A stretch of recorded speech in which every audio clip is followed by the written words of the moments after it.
He to all on our furry frequency. And hello there to our loyal brigadiers, and welcome to another episode of the Bark Brigade podcast by Dogazilla magazine. Hello, everyone. Today, we are taking a deep dive into something that, every single dog owner deals with, but honestly, very few of us actually understand on a real mechanical, biological level. Oh, absolutely. It's one of those blind spots in pet care. Right. So picture this. You are sitting in your living room, drinking your morning coffee. You look over and your dog is lying just completely flat in a warm sunspot on the floor. The classic sunbather. Exactly. I mean, totally dead to the world. Not an ear twitching, not a paw moving. They look like a fuzzy rug. Yep. But beneath the surface, inside that completely motionless body, there is this biological furnace that is just roaring. It really is. It's a constant invisible combustion. Yeah, and it's burning fuel second by second, synthesizing proteins, firing neurons, pumping blood, even when they are doing absolutely nothing. Right, because we tend to think of energy expenditure purely in terms of, like, kinetic movement. Running around. Exactly. Running, playing fetch, chasing a squirrel up a tree. But that motionless state, that baseline physiological furnace, is what veterinarians call the resting energy requirement, or RER. RER. Yeah, RER. It is basically the core cost of simply existing. And the mission of our deep dive today is to unlock the underlying biology of this exact baseline calorie burn. Because for you listening right now, understanding this specific number is the ultimate shortcut to feeding your pup perfectly. It really is the foundation. Yeah, not too much, which leads to this whole systemic cascade of issues we are going to explore today, and not too little, which literally forces the body to, consume itself. Which is terrifying, honestly. It is. We are talking about the foundational blueprint to support your dog's energy, their weight, and ultimately a long, happy life. But before we get into heavy chemistry of how this all works, I want to share something that makes this incredibly easy for you. Oh, the new tool. Yes. Yes. So, Dogazilla magazine now offers a free application for all of our readers. It is a resting energy requirements calculator app. Such a great resource. It's amazing. Yeah. And it is completely free to use. All curious pet parents can download it right now, calculate the exact RER for their dogs, and figure out their total daily caloric burnout. Having a tool like that is a game changer. I mean, guessing just doesn't work when we're dealing with metabolic science. Right. You really need that mathematical, customized baseline to build a proper nutritional architecture for your dog. So let's pull that thread immediately. When we plug our dog's weight and details into this new Dogazilla app, what is the metric it is actually spitting out at us? What is happening at a cellular level when a dog is just lying there in the sun? So at its biological core, the resting energy requirement represents the absolute minimum amount of energy required to sustain homeostasis in a resting awake state. Okay, break that down for me. Sure. We are talking about the energy needed to power the diaphragm for breathing, the ATP required for the heart muscle to just contract. Oh. Yeah, and the immense amount of energy the kidneys use to filter toxins out of the blood, plus the constant cellular repair happening in every single organ. It's the physiological floor. The physiological floor. I like that. And looking at the quick summary and key takeaways from our source material today, the critical thing to remember when you get this number from the app is that RER is strictly the baseline. Right. It's not the total. Exactly. It's not the total daily feed allowance for an active animal. Once you establish the RER, you then have to add in the caloric demands of walking, playing, or even temperature regulation to find their total daily requirement. So the math behind finding that baseline is fascinating to me because it is not a straight line. No, not at all. The veterinary formula the app takes the dog's weight in kilograms, raises it to the 0.75 power, and then multiplies that by 70. Which sounds complicated. It does. That gives the daily resting calories. But it means a Chihuahua and a Great Dane are not burning the same amount of fuel lying in that sunspot. And the ratio isn't what you would intuitively expect. That's the key right there. Right. Like a 10-pound dog might need about 200 calories at rest. But a 50-pound dog, which is 5 times heavier, doesn't need 1,000 calories. No, they only need about 600. Which is wild. It is. The nonlinear relationship between physical size and metabolic rate is just one of the most elegant designs in mammalian biology. How so? Well, a tiny dog requires fewer total calories per day than a giant breed, naturally. However, that tiny dog is burning fuel at a vastly accelerated rate per pound of body mass compared to the large dog. Oh, I see. Yeah, the large dog's metabolism operates much more slowly per pound of tissue. I try to visualize this like vehicle engines. Okay, yeah. A 10-pound terrier is essentially a high-revving sports motorcycle. It's idling incredibly fast. It doesn't hold a massive volume of gas in its tank, Mm. but it churns through what it has at a blistering pace per pound of its own weight. That's a really good way to picture it. Right. Whereas a 50-pound Mastiff mix is like a massive, heavy-duty diesel truck. It holds a ton of fuel, but it idles very slowly with this deep, low, rumbling, highly efficient engine. Exactly. So why did evolutionary biology design small frames to burn so much faster per pound? It fundamentally comes down to thermodynamics. Yeah. And the physics of heat loss. Okay, science time. Right. Small animals have a very high surface area to volume ratio. Think Okay. about a chihuahua. Mostly ears and skin. Exactly. They are practically all skin compared to the tiny volume of organs inside them. This means they radiate body heat out into their environment incredibly fast. Oh, I never thought of that. Yeah, so if their internal engines ran at the same slow pace as a Mastiff, they would essentially freeze to death at standard room temperature, Wait, really? Just from sitting in a room? just from sitting there. To prevent that, their cellular mitochondria have to run an absolute overdrive. They are constantly burning glucose just to generate enough byproduct heat to maintain their core body temperature. Large dogs, on the other hand, have massive internal thermal volume compared to their skin surface area. They retain heat effortlessly. Therefore, their cells don't need to work frantically just to keep the body warm. That makes the mathematical curve, raising the weight to the 0.75 power make total sense. It really does. It accounts for that exact biological reality of surface area versus volume. So if the RER is our ultimate compass for feeding, what happens when we lose the compass? Things go south quickly. Right, because our dogs can't speak up and tell us their mitochondrial output is lagging. They leave us physical clues instead. So let's look at the signs that a dog is falling below their baseline requirement. So the signs of an unmet RER are essentially the symptoms of a body entering triage mode. Triage mode, that sounds intense. It is. When caloric intake drops below the absolute baseline, the central nervous system has to make really harsh executive decisions. It begins shutting down non-essential physiological functions to conserve fuel for the brain, the heart, and the lungs. The physical red flags are pretty striking, right? Like a dog might start sleeping significantly more than normal, or flat out refusing a short walk. Yes. Or you might notice their coat losing its shine and feeling brittle or rough to the touch. They might also shed weight despite their food bowl looking exactly the same day after day. The coat degradation is a perfect example of this triage mechanism in action. How so? Well, growing a shiny, luxurious coat requires a massive continuous supply of amino acids and ATP, cellular energy. Hair follicles are highly metabolically active. Right. So when the RER isn't met, the body recognizes that hair is simply not essential for immediate survival. It just cuts the funding. Exactly. It cuts off the nutrient supply to the skin, pushing the hair follicles into a resting phase.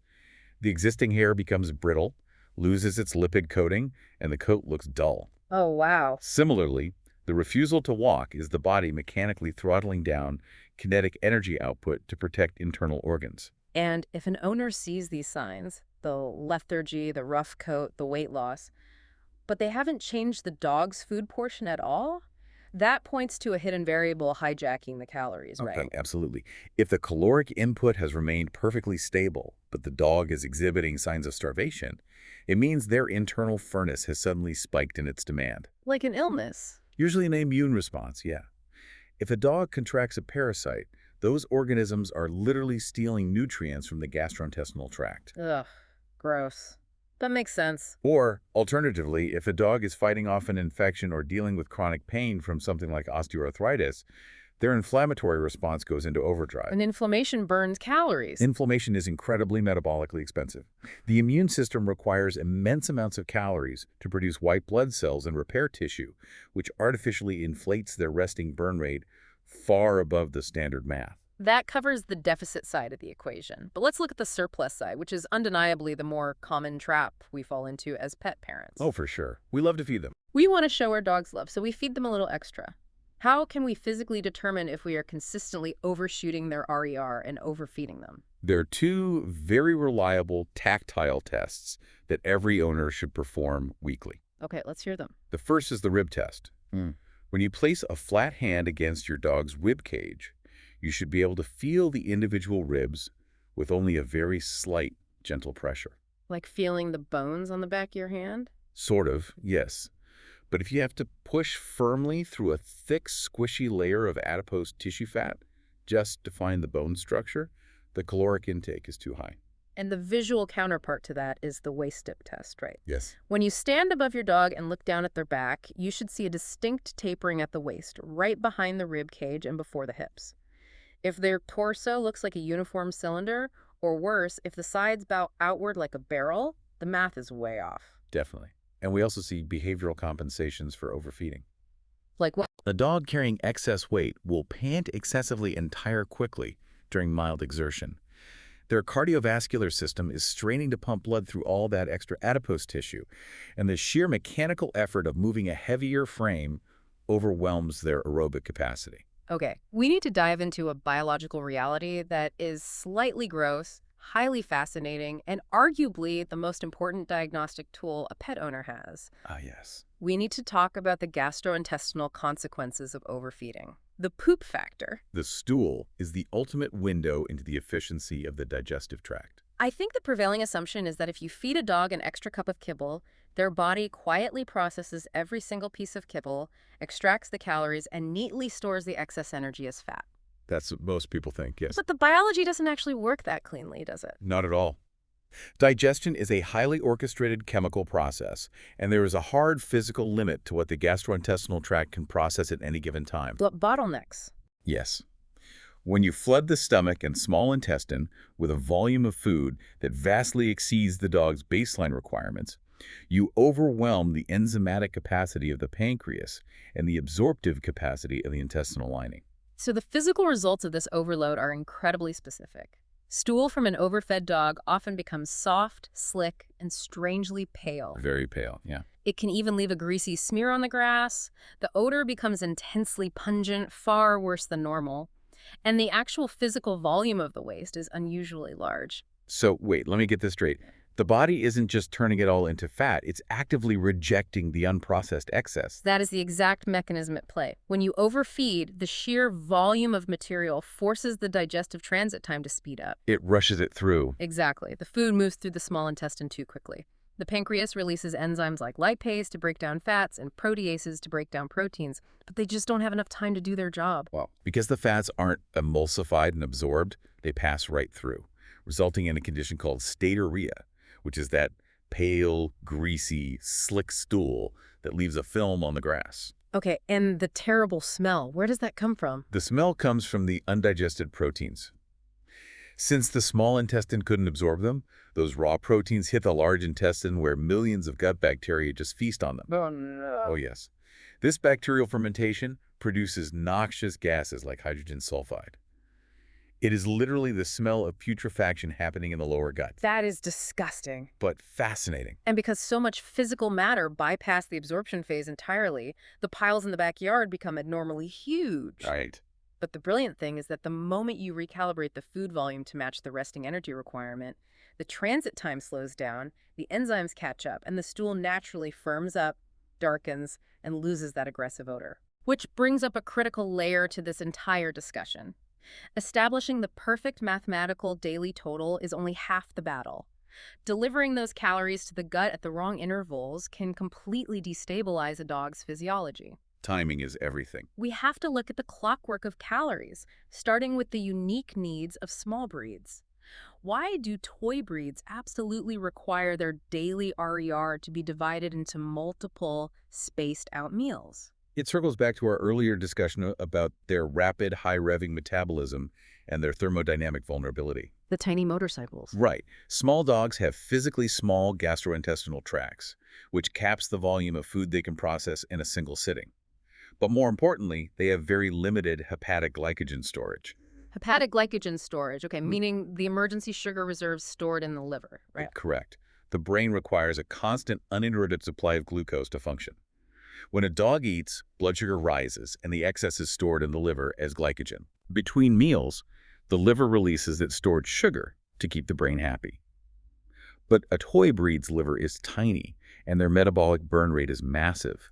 They just chew through their stored glycogen in a matter of hours. So if an owner tries to feed a Chihuahua just once a day, say at 8 a.m., What happens to them by 4 p.m.? They slip into hypoglycemia. Their blood sugar plummets because the liver has literally run out of reserves. The dog will become profoundly weak. You see them shivering sometimes, right? Yes, you will often see them physically shaking or trembling, which is a neurological misfiring due to glucose deprivation. They might seem disoriented or lethargic. To prevent this dangerous crash, their total daily RER must be split into 2 or 3 meals, providing a steady drip of glucose into the bloodstream.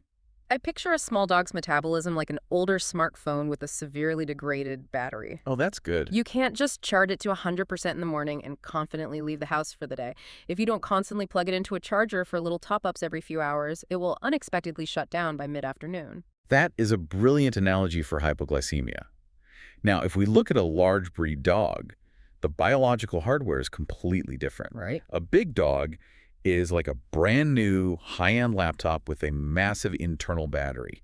You charge it up once, and it has the capacity to draw on that power for a full 24-hour cycle. But just because a large dog can survive on one massive meal a day doesn't mean it's optimal, does it? No, not at all. Because a 50-pound dog might have the physical gut capacity to hold a full day's worth of calories and the slow metabolism to stretch it out. But feeding a big dog only once, say at dusk, often leads to chronic begging, behavioral depression, and a condition where they vomit yellow bile on an empty stomach. Yeah, the vomiting of yellow bile is a classic symptom of bilious vomiting syndrome. Bilious vomiting syndrome, okay. It happens because a dog's stomach will physically empty all its contents into the small intestine within about 8 to 12 hours after a meal. If they're only fed once a day, their stomach sits completely hollow for the remaining 12 to 16 hours. During that fasting period, gastric acid and bile from the small intestine can reflux back into the empty stomach. Ouch. Yeah, this acidic pooling heavily irritates the gastric mucosa, causing nausea. The dog eventually throws up to relieve the irritation, expelling that frothy yellow bile. And simply splitting their RER into 2 meals like morning and evening completely resolves this. It interrupts the cycle completely. By placing food in the stomach every 12 hours, you give the gastric acid something to digest other than the stomach lining itself. That makes perfect sense. It stops the nausea, stops the bile accumulation, and from a behavioral standpoint, it stabilizes their mood because they aren't dealing with the low-grade gnawing pain of prolonged hunger. So the RER really acts as the baseline tempo for the entire body. An active, high-energy dog is burning through its fuel quickly and naturally requires more frequent nutritional interventions. A calm, slower-paced dog burns fuel at a measured rate and can wait longer. When you split the meals correctly based on their specific burn pace, you keep their blood chemistry incredibly flat and stable. That stability is the holy grail of canine nutrition. Eliminating those massive spikes and crashes in blood sugar is what curtails food lust, that desperate begging behavior, and fosters a calm, settled demeanor. Okay, let's inject some real-world friction into this perfect mathematical model. Okay, let's do it. We have the RER calculated on the Dogzilla app. We have the meal timing dialed in. But life happens. We want to reward our dogs with treats, or perhaps we run our hands over their ribs and realize they've dropped weight and need to bulk up safely. Sure. How do we manipulate the diet without breaking the biological machinery? Well, any dietary manipulation has to start from an understanding of the extremes. Before we talk about adding calories, we have to recognize the physiological devastation of a chronic caloric deficit. The biological order of operations during starvation is terrifying to read about. It is bleak. If a dog is consistently fed below their RER, the body first burns through the immediate blood sugar. Then it systematically breaks down every ounce of adipose fat tissue. Right. And then once the fat reserves are exhausted, the body initiates a process called gluconeogenesis, where it turns on itself. It begins to catabolize its own lean muscle tissue just to keep the vital organs functioning.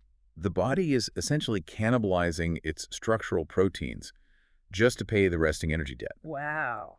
The physical manifestations begin with the prominent ribs, the hollowed-out rump, and the dull coat we mentioned. But the systemic failure is much deeper. Because of the immune system. Yes, the immune system is heavily dependent on protein synthesis. As the body consumes its own protein, immune function basically collapses, leaving the dog highly susceptible to internal parasites and bacterial infections. And the most chilling part of the research was the impact on the heart. The heart is, at its core, a muscle. If the body is indiscriminately breaking down muscle fibers to survive, the heart is eventually on the menu. Prolonged underfeeding can cause irreversible myocardial atrophy, actual damage to the heart wall. Which underscores exactly why the RER is a non-negotiable floor. You cannot dip below the energy required to run the primary organs. So, understanding that stakes are high, how do we handle snacks? We all want to slip our dog a treat, but we don't want to blow past the RER and trigger the terrible digestion we discussed. There is a very specific list of safe, low-calorie interventions. Right, from the source material. We've got crisp green beans, slices of sweet red bell pepper, plain cooked squash, and surprisingly, air-popped corn, assuming it has absolutely zero salt or fat added. What unites that specific list of foods Yeah. is their high water and dietary fiber content, paired with a virtually non-existent caloric density. I want to look at the mechanics of why these work so well. Why does a green bean satisfy a dog who is begging for food? It relies on the anatomy of the stomach itself. The canine stomach wall is lined with mechanoreceptors. Stretch sensors. Exactly, stretch sensors. When a dog eats a handful of green beans or air-popped corn, that physical matter takes up substantial volume in the stomach. As the stomach wall stretches, those mechanoreceptors fire impulses up the vagus nerve to the hypothalamus in the brain. Sending the signal. Right, sending the chemical signal for satiety. It says, "We are full." You're tricking the neurological hunger mechanisms using volume without introducing usable calories that would disrupt the RER math. Logistically, how should an owner track this? Like, if I'm tossing my dog air-popped popcorn during a movie, do I need to calculate the caloric density of corn and subtract a few pieces of kibble from their dinner bowl to balance the equation? Honestly, no. Yeah. The caloric load of these specific fibrous vegetables is so incredibly low that it acts as a rounding error in the overall daily metabolic math. Okay, that's a relief. Yeah, a single green bean might contain 2 calories. Unless you are feeding them industrial buckets of vegetables, you do not need to meticulously adjust the kibble. What about normal treats? Now, if you are introducing commercial dog treats, which are typically extruded with heavy fats and carbohydrates, you absolutely must subtract that caloric load from the daily allowance. But the vegetables provide a safe loophole for interaction and reward.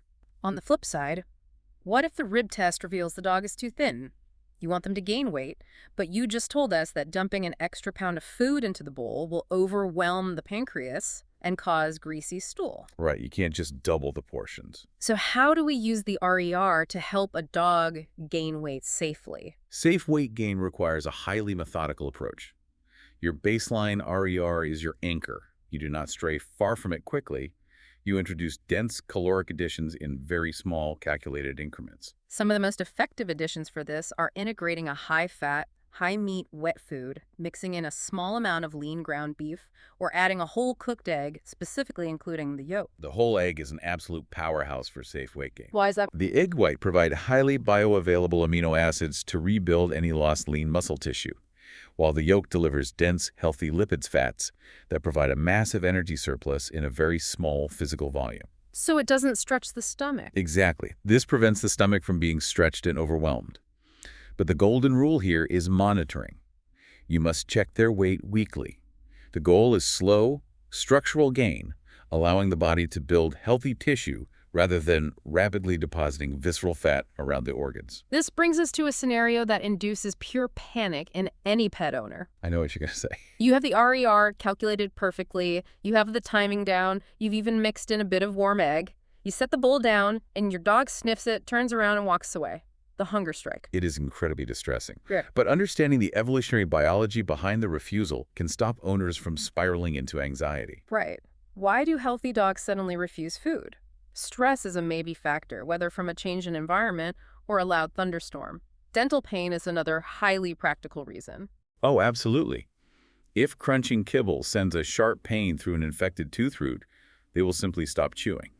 But fundamentally, a well dog will not purposely starve itself for ideological reasons, right? Right. That is a crucial psychological distinction between humans and canines. Dogs lack the cognitive architecture to engage in voluntary, prolonged fasting out of stubbornness or aesthetic desire. They aren't going on a diet. No. Their drive to consume calories is deeply rooted in primal survival. If a dog's internal organs are healthy, they will not allow themselves to starve to death while a bowl of food sits 2 feet away. Okay, but However, they are highly intelligent, opportunistic scavengers. They will absolutely skip a bowl of kibble if their internal calculus tells them that holding out might yield a piece of roasted chicken from your dinner plate. I love that you brought that up because playing devil's advocate here, it is agonizing to watch your dog skip a meal. It is. It's terrible. If my dog refuses breakfast, my mind immediately jumps to catastrophic organ failure. How is an owner supposed to differentiate between a dog engaging in a behavioral negotiation game for human food versus a dog experiencing a genuine, dangerous medical crisis? The dividing line is found in their overall systemic demeanor, not just their food bowl. Okay, what do you mean? If a dog refuses their mathematically perfect RER kibble, but they are still following you into the kitchen, their ears are perked, their tail wags when you open the refrigerator, and they show immense interest in a piece of cheese, that dog is not critically ill. Right, they're just holding out for the good stuff. Exactly. They're playing the negotiation game. Their energy levels are intact.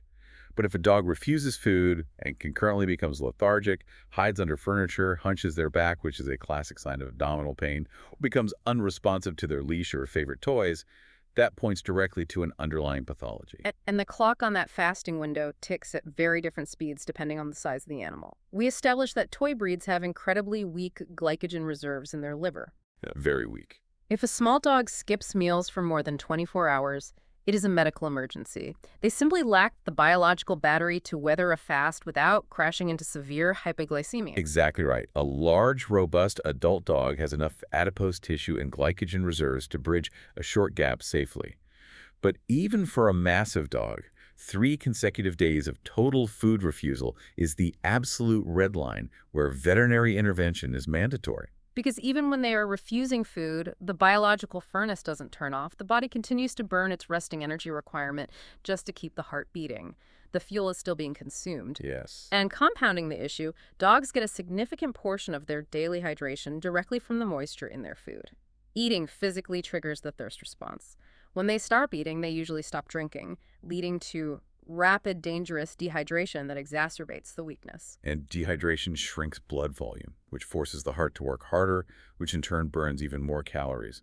It is a vicious, accelerating cycle. So before we hit that scary 3-day mark, what are the at-home biological hacks we can use to break a fast? You want to target their olfactory system. Their nose. Right. A dog's sense of smell is their primary driver for appetite. Taking their normal food and adding warm water, or gently heating a soft food in the microwave, vaporizes the aromatic compounds. Oh, clever. When those warm molecules hit their olfactory receptors, it can forcefully stimulate the appetite center in the brain. Offering a plain, warm bone broth is another excellent tactic because it provides high-value scent and vital hydration simultaneously.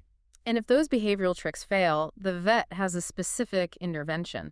They can prescribe a highly concentrated nutritional gel. Yes, the gel is a lifesaver. Because it bypasses the need for the dog to consume a large volume of matter.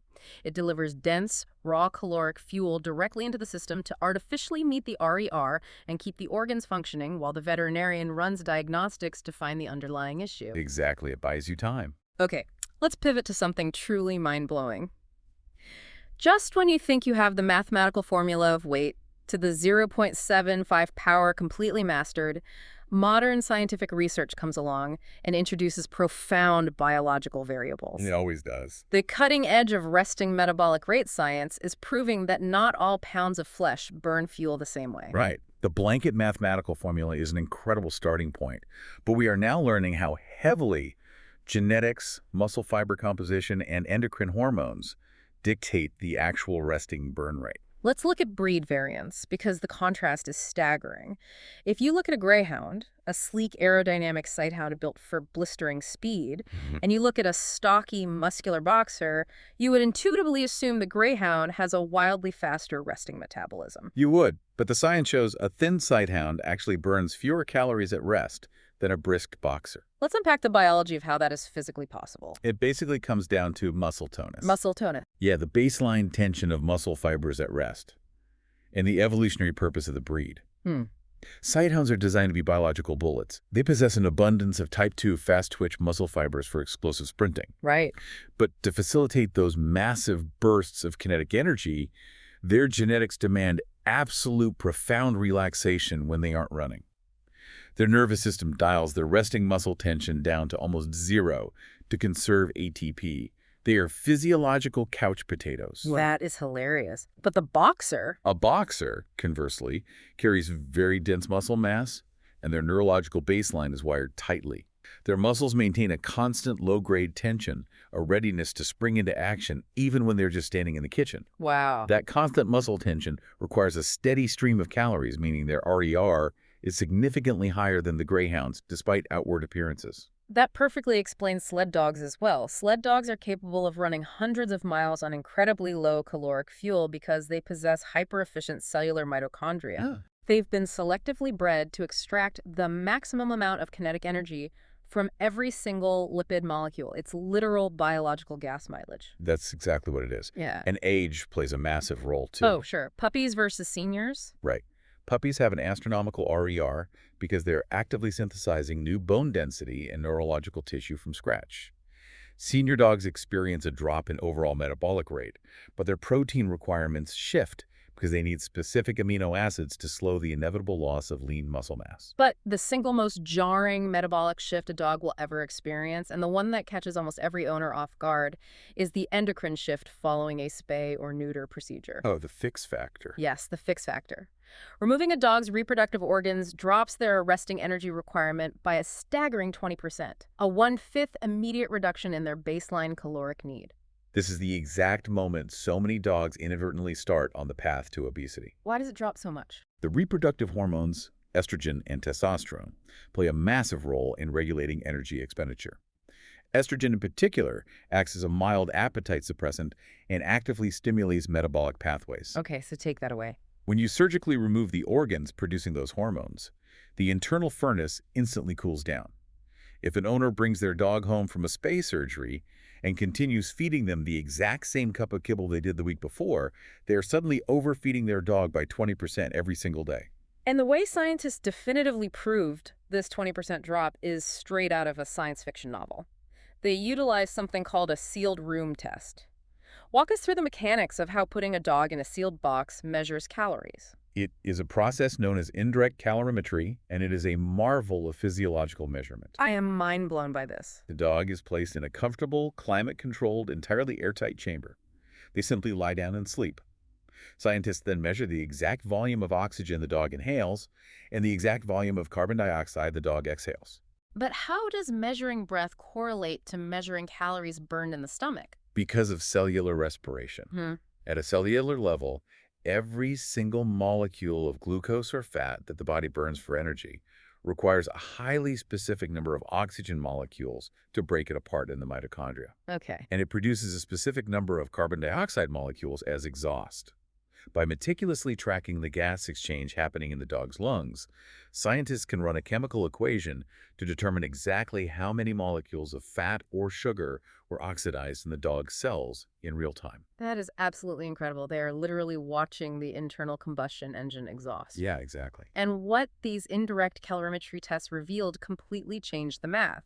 The traditional multiplier in the RER formula, that number 70 we talked about earlier, was found to be too high for the average fixed indoor house dog. Right. The new scientific consensus is to use a multiplier of 65 to account for the slower metabolism of a spayed or neutered pet living in a temperature-controlled home. It perfectly corrects for the removal of the thermal stress of living outside and the hormonal drop of the surgery. The new science also highlights a terrifying genetic reality for some dogs, the hungry gene. Oh, yes. Researchers found that some dogs possess a specific genetic mutation that severs the communication between their stomach and their brain. We see this prominently in Labrador retrievers. It is a mutation in the POMC gene, which is responsible for regulating appetite and energy balance. So what happens? In dogs with this mutation, the chemical signal for satiety leptin never registers in the hypothalamus. Their physical stomach can be stretched to maximum capacity, their RER can be perfectly met, but their brain is screaming that they are starving. They are biologically compelled to forage endlessly. And the only humane solution for dogs with the hungry gene goes right back to the low-calorie snacks. You have to use massive volumes of fibrous bulk, like the crisp green beans, to keep their stomach physically distended without breaking the RER caloric bank. Exactly, you just have to manage it. To drive all this individual variance home, I want to look at two case studies that contrast beautifully: Zip the Collie and Mabel the Beagle. These two dogs perfectly illustrate why the math must be paired with physical observation. Zip the collie was consuming massive quantities of kibble, yet he remained incredibly thin. Like a bottomless pit. Right. His owners were terrified he had a malabsorption issue. When they finally put him in the sealed room for indirect calorimetry, they discovered his internal furnace was simply running hot. Wow. His RER was a full 30% higher than the mathematical formula predicted. He wasn't sick, he just had a hyperactive baseline metabolism. To help him fill out, they had to transition him to a highly lipid-dense, fat-rich diet to keep up with his cellular demand. And on the complete opposite end of the spectrum, we have Mabel the beagle.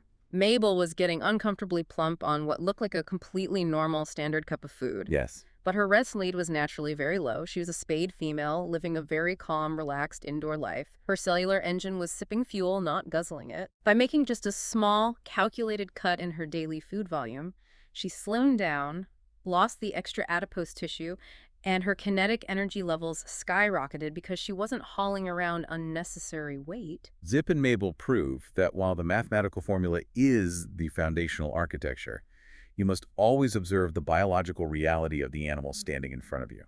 Building on that idea, I want to seamlessly transition into a few edge cases and common questions to wrap up our deep dive. Sure, let's do it. We've talked extensively about the metabolic math for standard diets, but what if a listener is cooking for their dog at home? Does the RER still apply, or is that just a metric for dry kibble? Oh, the RER is an absolute biological constant, regardless of the physical form the food takes.